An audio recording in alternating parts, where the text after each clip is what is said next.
12월 9일 목요일. 호세야, 이 먹거리들이 응답할 것이다. 그날에 내가 응답할 것이다. 나 주의 말이다. 나는 하늘에 응답하고 하늘은 땅에 응답하고 땅은 곡식과 포도주와 올리브 기름에 응답하고 이 먹거리들은 이스라엘에 응답할 것이다. 호세아 2장 21절로 22절의 말씀입니다. 아주 예쁜 사진 한 장을 보았습니다. 좀 흐릿한 색감이 환상적인데 푸른 숲에 붉은 꽃이 한가득 피어 있었지요. 사실 그것은 불타는 아마존 사진이었습니다. 참 끔찍한 일입니다. 지금은 기후 변화가 아니라 기후 위기라고 하지요. 상승하는 지구의 온도를 제어할 수 있는 시간이 20년도 채 남지 않았답니다. 이러한 기후 위기는 누가 초래한 것일까요? 물론 에너지를 많이 쓰는 나라들 책임이 가장 크지만 이는 우리 모두의 책임이기도 합니다. 무엇보다 기후 위기는 우리의 밥상과 연결되어 있습니다. 아마존 밀림을 왜 불태우는 걸까요? 거기에 옥수수밭을 만든답니다. 그 옥수수는 누가 먹을까요? 주로 대규모 공장식 목장의 소들이 먹지요. 그 소는 또 우리가 먹습니다. 그렇게 밥상에서 우리는 우리도 모르게 아마존 밀림을 불태우고 있습니다. 호세아는 밥상에서 먹거리의 영성을 보았습니다. 밥상의 회복에서 하나님의 구원을 보았습니다. 밥상에 있는 먹거리들은 그저 단순한 영양소가 아닙니다. 그 먹거리 속에는 하늘이 있고 땅이 있습니다. 햇빛과 바람과 흙과 물이 있고 제자를 그리는 새소리와 벌레의 자취도 있지요. 거기 하나님이 계시고 함께 살아가는 이웃이 있습니다. 우리 밥상의 먹거리에서 하나님과 하늘과 땅과 이웃이 온 생명이 함께 소통합니다. 밥상은 하늘을 향한 감사와 땅을 향한 위로와 이웃을 향한 나눔의 마당입니다. 예배의 장소입니다. 밥상은 거룩합니다. 구원 없는 삶에서 먹거리는 무엇일까요? 탐욕의 진리품이지요. 내 배를 채우고 내 곳간에 착고를 단단히 가둬둬야 그렇게 해야 할 내 소유입니다.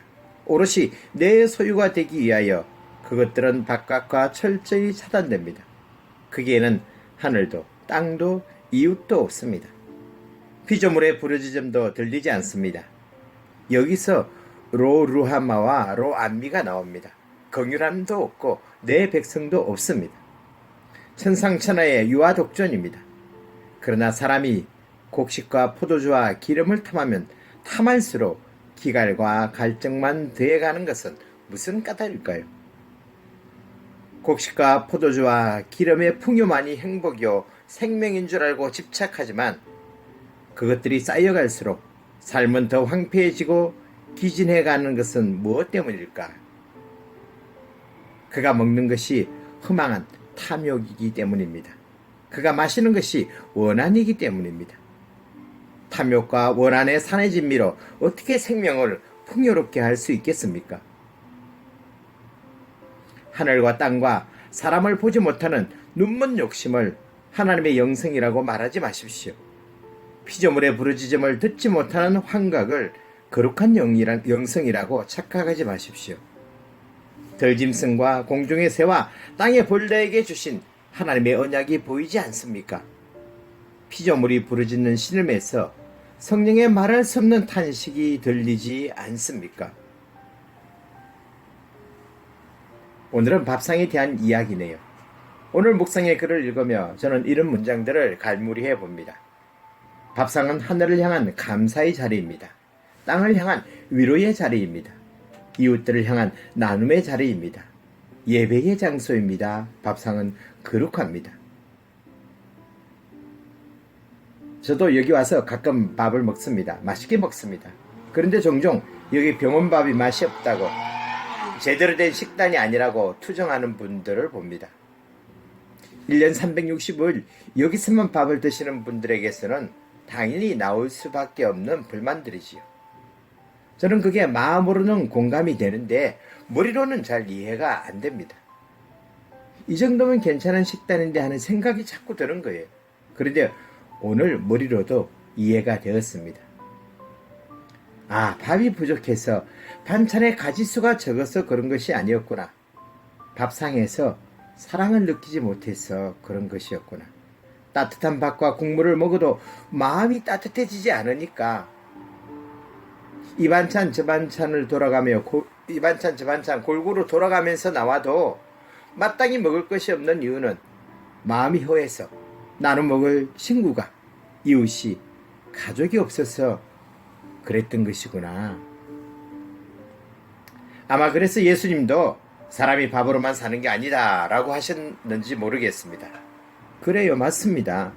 우리가 밥으로만 사는 존재였다면 새끼 밥상을 꼬박꼬박 차려져 나오는데, 새끼 밥상이 꼬박꼬박 차려져 나오는데 무슨 불만이 있겠습니까? 문제는 우리가 밥으로만 사는 존재가 아니라는 데 있죠. 그걸 가르쳐주기 위해 2000년 전 예수님이 이 땅에 오셨는데 저는 그걸 깨닫지 못하고 있었던 것이죠. 참, 예수님께서 이런 말씀도 하셨습니다. 나는 하늘에서 내려온 살아있는 밥이니 사람이 이 밥을 먹으면 영생하리라. 그렇습니다. 병원 안에 있는 분들뿐만 아니라 바깥에 사는 사람들도 상다리가 휘어지도록 차린 진수성찬을 먹어도 예수님을 먹지 않으면 불만이 나올 수밖에 없는 것이죠. 사랑하는 예현교회 성도 여러분, 오늘부터는 밥을 드실 때 예수님도 꼭 드시기 바랍니다. 내가 밥을 먹을 때 내 속에 계신 예수님도 나와 함께 먹고 마신다고 생각하면 좋을 것 같습니다. 그러면 감사할 수 있고 권할 수 있고 나눌 수도 있을 것 같습니다. 그게 바로 초대교회가 했던 성만찬 거룩한 식탁의 교제였습니다. 그때는 지금처럼 빵 조각 요만한 거, 포도주 한 모금 이렇게 먹지 않았어요. 예배를 드린 다음에 다 같이 밥상을 앞에 두고, 아, 예수님이 우리의 밥이라고 했지. 우리가 마시는 이 포도주가, 음료수가, 국이, 이 물이 예수님의 피라고 했지. 그것을 기억하라고 했지 하면서 다 같이 식사를 했다는 거 아니겠습니까? 예수님과 함께 먹고 마시지 않으면, 예수님을 먹지 않으면 불만이 나올 수밖에 없는 것이죠. 좀 더 나아가 예수님과 함께 먹지 않으면 불만을 먹고 투정을 먹고 죽기 싫어서 먹고 살기 위해서 먹고 원망하면서 먹고, 그러다 보면 속이 더 허해질 뿐이죠. 예수님께서 이 땅에 오신 이유가 무엇입니까? 많겠지만 오늘은 내가 밥을 맛있게 먹도록 하기 위해서다 라고 정리하면 좋을 것 같습니다.